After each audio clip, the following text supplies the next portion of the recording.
मंत्री गिरीश महाजन हे नाशिकमध्ये तळ ठोकून आहेत। बंडोबांची समजूत काढण्याचे गिरीश महाजन यांच्याकडून सध्या प्रयत्न सुरू आहेत। सुधाकर बडगुजर, मुकेश शहाणे हा वाद महाजन कसा सोडवणार याची उत्सुकता आता आहे। तर आज किती जण माघार घेणार यावर देखील भाजप उमेदवारांचं भवितव्य हे अवलंबून असणार आहे। आणि आज संदर्भातले अपडेट जाणून घेऊयात। आमचे प्रतिनिधी मुकुल कुलकर्णी सध्या आपल्या सोबत आहेत।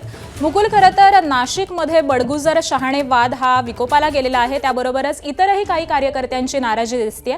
त्यामुळे महाजन असतील आणि एकूणातच भाजपकडून आता कसे प्रयत्न सुरू आहेत? कालपासूनच मंत्री गिरीश महाजन नाशिकमध्ये तळ ठोकून आहेत। नाशिक महानगरपालिकेची जबाबदारी गिरीश महाजन यांच्यावर पक्षाने दिलेली आहे। त्यामुळे गेल्या काही दिवसांमध्ये जे भाजपमध्ये भरती झालेली आहे, आयारामांचं स्वागत झाले ते गिरीश महाजन यांच्या माध्यमातून झाले।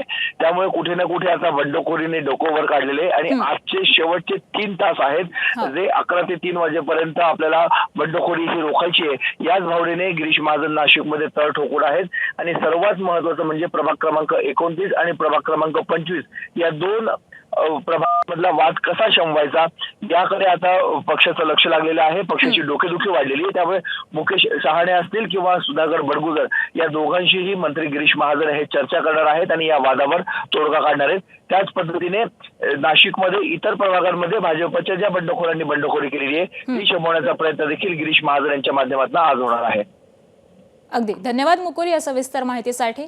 त्यामुळे भाजपकडून आता या बंडखोरीवरती कसा रोख घातला जातो हे पाहणं अत्यंत महत्त्वाचं ठरणार आहे। एबीपी माझा, उघडा डोळे बघा नीट।